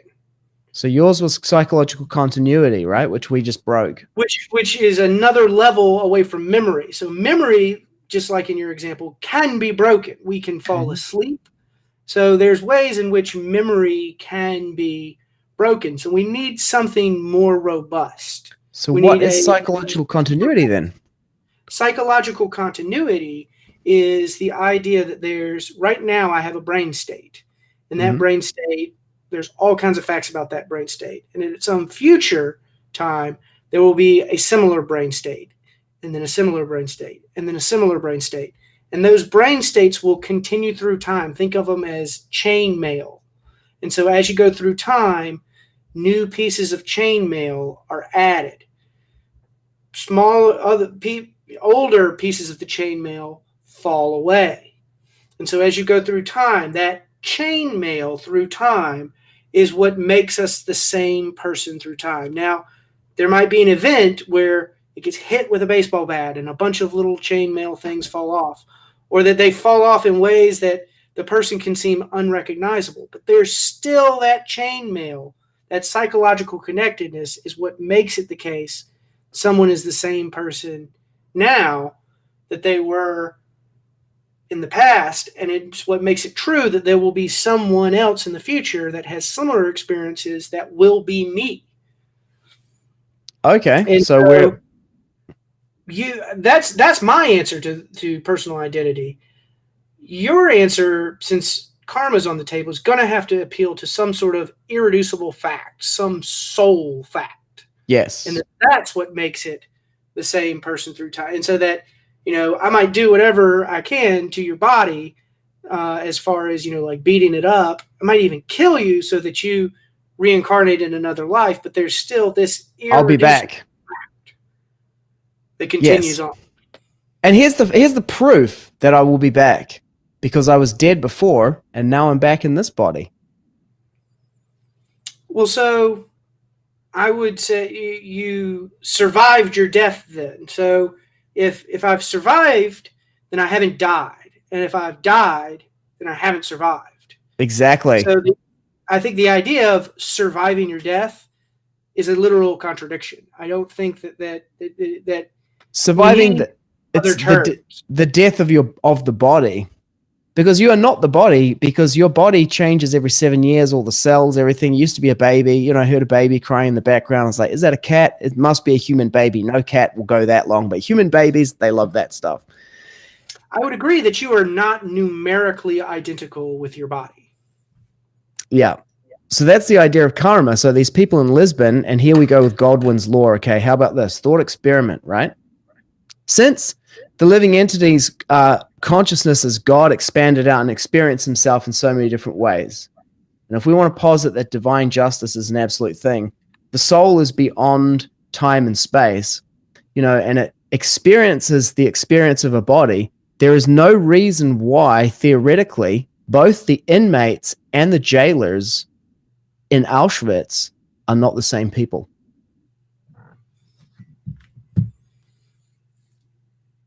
I don't think I follow that last bit. So the people in Auschwitz are not the same people. What do you mean by that?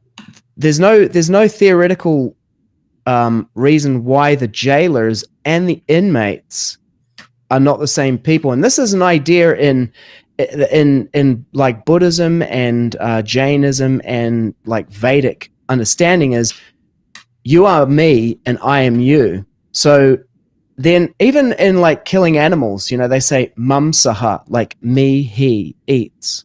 So it's like I'm eating myself in what I'm doing here. Like the soul that is within the body of this living entity and the soul that is in this body here is the same soul. So in other words, I'm a jailer in Auschwitz and I have inmates there. But if I was actually conscious of the reality at that level, I'd be like, this person that I'm doing this to is me. And then if I was the person, the inmate, I'd be like, I am doing this to myself. And I could understand that as I'm doing it to the inmate, it's like the reason why I will experience being this inmate is because it is the reaction to me doing this. And as the inmate, it's happening to me. And I'm like, this is happening to me because I actually am that guy and I did this. And so now I'm getting the reaction to it. And in that way, divine justice is complete and fully balanced. And at the same time, the Supreme Absolute gets to experience every different type of experience that can be imagined. Okay. I mean, that's a wild, trippy idea. This is the ultimate theodicy of the problem of evil. Yeah. A oneness of persons. Yes. There's just kind of this, instead of individual souls, there's this one soul differentiated however many times through time. Such, I don't know, I'd have to think about it. It's it definitely feels like it's moving us back into that panentheist concept, which I don't have much problem with that move. I'm not going to push back on it too much. Okay. So yeah, that is the I think that's like the ultimate kind of solution to the problem of evil in the Vedic kind of canon. It goes through this dualistic personal, yeah, exactly, and then it has as its ultimate fundament for that this impersonalist panentheist idea, and both of them exist together. Do you want to go to questions from the audience now? Yeah, sure. I got a few more minutes. Okay, great. Okay, let's have a look.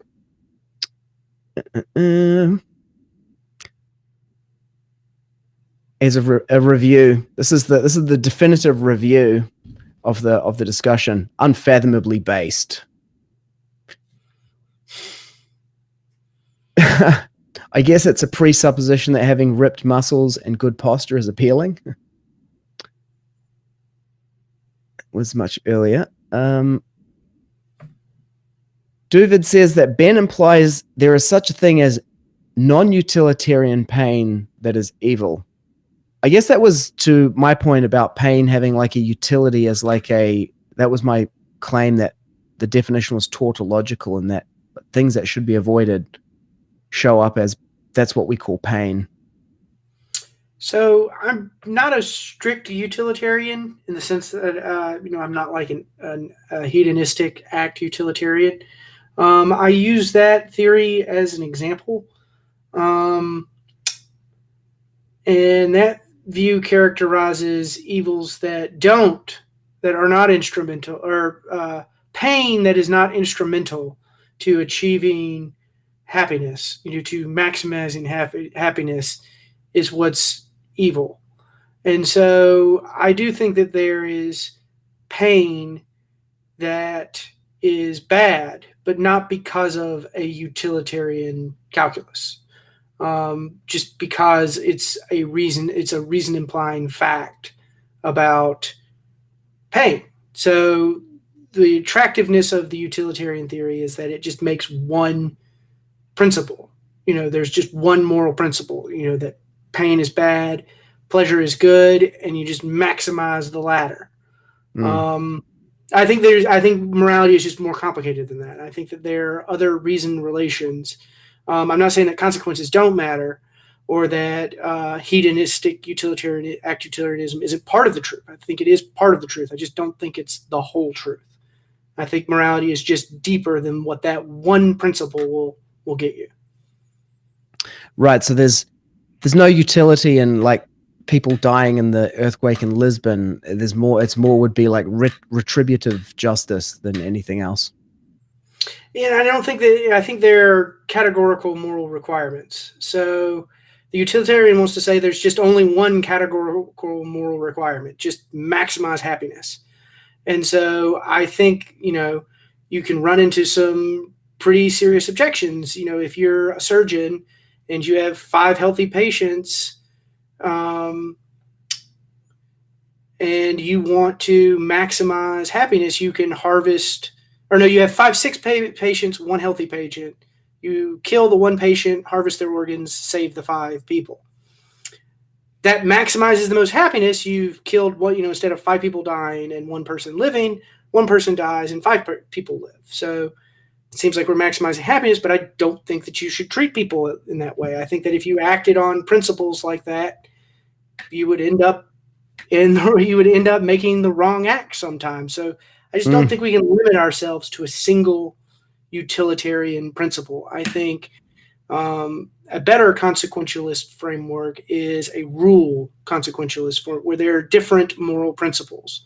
And so that we should act on these different principles because that's what would make things go impartially best.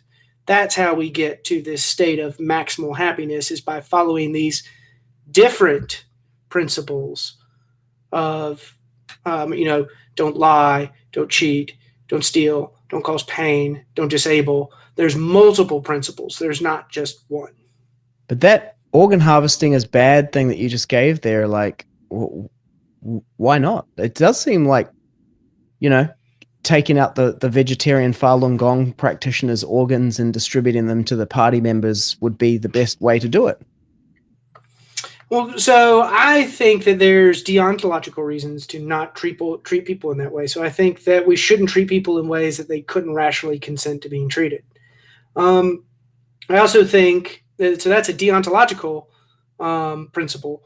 A contractualist principle would be that we shouldn't treat people in ways that are unjustifiable to others. And I think it would be unjustifiable to others to have a practice where doctors go out and unknowingly kill healthy patients to harvest their organs. I think that that would treat people in ways that they could not rationally consent. And so does that come into tension with the previous consequentialist principle I just said about making things go impartially best? I don't think so, because I think that the ways in which we can all rationally consent to being treated is by acting on those principles that would make things go impartially best, which just are the principles that no one could reasonably reject because they're justifiable to others. So I think all three of those moral theories, as they're often called, methods of ethics, are climbing the same mountain from different sides. And if we only stay on one side of the mountain, we're going to get the wrong answers for situations like the surgeon example. We've failed to take other we've isolated moral considerations that are important morally, but we've left something out, and then that's how we've come to the wrong conclusion. Okay, organ harvesting is bad. You heard it here. With justification here. Without consent. Yes. Okay, so here's another question. Does evil only exist within a karmatic system that is evil because it breaks the law of karma? Or Ben, who does not believe in karma but still believes in evil? Not sure I understand the question, so I just take it as a datum that there are things in the world that are good and there are things in the world that are evil. And so that the only question that remains is, are some of these evils unjustified evils? And that's what the problem of evil turns on. So I just take it as a datum. I gave the pain argument earlier, that pain is intrinsically bad. And that's pretty much all the justification that I give for that. I don't give much weight to the evil as a privation of good. I'm not aware of a view that says that evil is implied by karma. I'm sure there is. I don't know what that is off the top of my head. So maybe you know more about it. I don't think so. I mean, I'm with Tim Marwick on this one inside the karmatic system, that evil is a mental construct. Is Darth Vader evil? Depends who you ask, If you're asking Luke Skywalker, or he says, no, there's still good within him. He does believe in good and evil. If you ask Princess Leia, she's going to say yes. If you ask Emperor Palpatine, well, he has a completely different perspective on it, right? We've made an interesting discussion here tonight, if only for the fact that I'm the skeptic and I'm a moral realist here. But it seems like you are not the skeptic, but you are a moral skeptic of sorts, that, morals can be reduced down to these individual perspectives. And I just think there cannot be that many discussions like this on the internet. We've certainly filled a... Yeah, the Vedic virtual reality simulation hypothesis with the soul, the panentheist theodicy, and what is it? A subjective moral relativism? I don't think it's. I would be careful saying it's a form of moral relativism, because moral relativism wants to say that it's relative. It's like cultural relativism. What is morally correct is relative to certain cultural standards. I don't think that's what you're saying. I think you're saying that it comes down to the individual subjects themselves. There are different perspectives, not just the perspective of a culture, but perspectives of a person. So Darth Vader, Darth Sidious, Princess Leia. I'll just keep naming Star Wars characters. Yes. So I think it would be more of a moral subjectivism, which ethical relativism or cultural relativism is a species of subjectivism, but there are much more sophisticated forms. Cultural relativism is kind of a crude subjectivism, whereas something like ethical constructivism is a much more plausible subjectivist theory of ethics. It's the idea that moral norms are constructed through time by individuals. We, as a whole group of subjects, construct our moral realities in the sense that there's principles that go through time, and whatever the moral principles are that you find yourself and the people around you using that same language game are the product of historical events that have led up. And so I think that's a much more plausible form of moral subjectivism than the idea that, well, just whatever's moral is relative to a certain time and location and culture, and that you can't judge one culture by the standards of another culture. You can't be in one culture and criticize another culture from your standards. You see, it just raises problems that are very counterintuitive and insoluble. And ethical subjectivists like constructivists have developed their view with that objection in mind, to avoid that objection. Well, you can't even get people within the same culture to agree. Hugh Hefner and Tipper Gore have very different perspectives.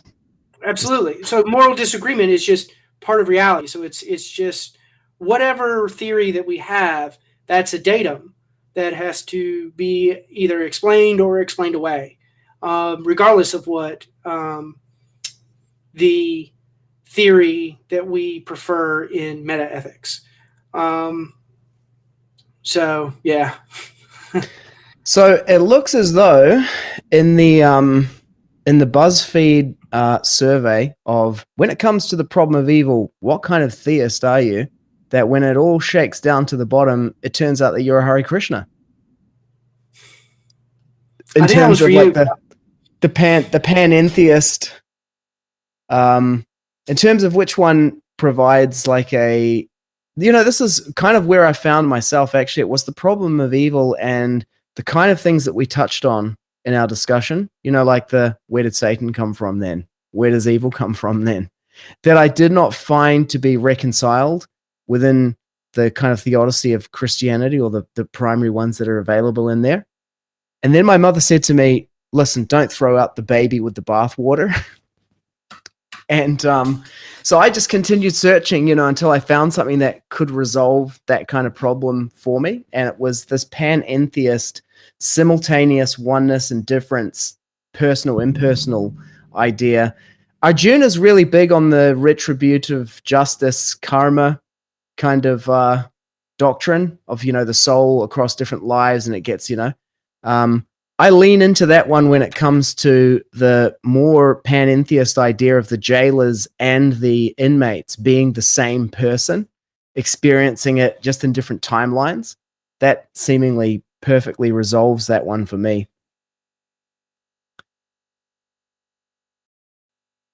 I think you might be on mute. Do we have any other questions? That seems to be pretty much the end of the questions there. Do you want to give a summarizing statement? Or, one thing that we've been doing on the channel is getting people to summarize the other person's perspective. So do you want to have a crack at that? I can do that. That sounds like a fun exercise. Okay. Let me state the problem of evil then, as you've created it. How about that? Go right ahead. Okay. So the problem of evil is that we have two seemingly irreconcilable problems here. One is that God he's all-knowing, he's all-powerful, he's perfect and all-loving and merciful. And at the same time, within the world, we see that people are subjected to evils like unnecessary, avoidable pain that they do not deserve and that seems to serve no purpose. And we just can't. How do we reconcile those two things? We must either discard that God is all loving or all powerful, or even ultimately that he exists at all, in order to reconcile the existence of evil. How's that? And so Josh approaches this with 4 objections. So he tries to resolve the tension in the problem raised by the problem of evil First, by insisting that things like logical and moral truths are not something exterior to God, such that God would be subservient to them, that they have to somehow be part of God's creative act. So, the second one is that God must have created evil. That if we're going to say that God is omnipotent and can do everything, including all the good things, then we have to also say that he can do all the bad things and that he created the evil in the world. The third way is to say that because God has created this evil, that it's just part of the game, that the game is worth playing, and where the game is a metaphor for the lives that we lead. And so that in order for this game to be worth playing, there has to be happiness, which is good, and there has to be pain and suffering, which is evil. That's just how the game has to work out. And so the fourth strategy was my favorite. It's the one that moves away from the natural theology's tradition of a perfect being conception of God, and instead moves to a more mystic or monistic type conception of God, like a pantheist or panentheist conception of God, where we conceive of God in ways that limit his power or his moral goodness in certain ways, that explain the evils that we observe, and that they don't raise a problem that they would if we conceived of God as this perfectly loving singular entity who's separate from his creation, that has infinite power and unsurpassable set of moral virtues. Yes, I love it. I'm sold. I'll buy it. That's fine. I like doing that. Yeah, it that was forces great. you to steel man the other side. Yes. Lord knows discussions could use more of that online. Yeah. Last couple of things here with the last sort of minute and 30 seconds. So Arjun has jumped in. He wants to just clarify that his thing on the karmic justice thing is that it's not just retribution, it's also soul building. So I don't want to misrepresent his position there. Fair enough. Well, now, so wouldn't soul building also require a memory? Like, I think in our example, we said, like, when you die, the memories go and you come back and you have no previous memory of the. Well, if we're going to say that there's soul building, the whole point of this is, seems like there need to be some sort of memory. Otherwise, it's just each life is just another an independent iteration trying to win the game. Yeah, I guess Arjun would point to things like child prodigy musicians, you know, who which demonstrate that some and you know, innate kind of nature of different people. They're like, you know, predisposed towards theism or something like that, you know, as like evidence of some aspect that carries between lives. And on the subject of musical prodigies, Duvid has a request to pull out the bass guitars. Wait, pull out the bass guitars. I'll just show you my guitar before we end. Hang on, I'll grab it. Yeah, my bass guitar is downstairs, I think. Where is that guitar? Now that I think about it.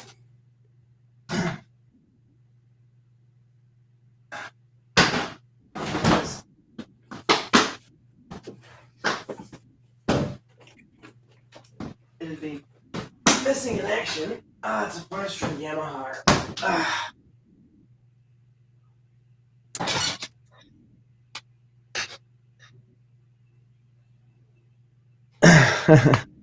Wait, pull out the bass guitars.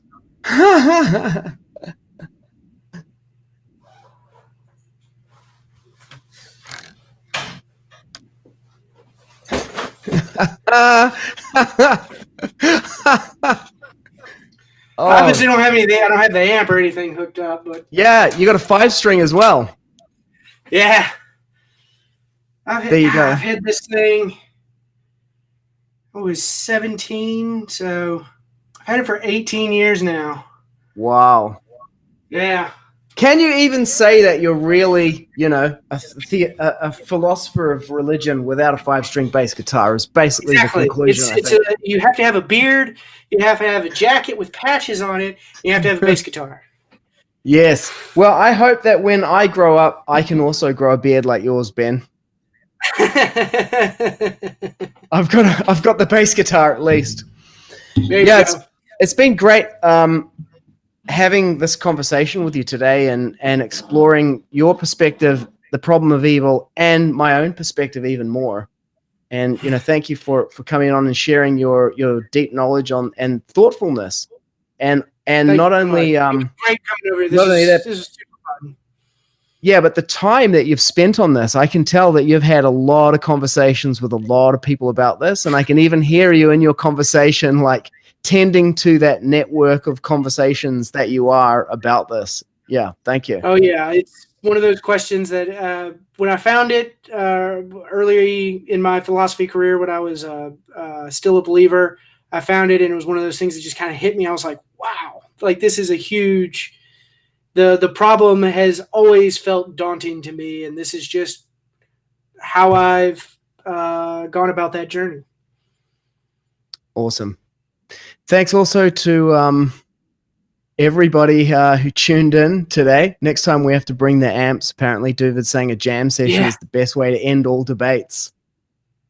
Yeah, actually, next time we could do that because I got my electric guitar as well. So you could play bass, I could play guitar. There you go.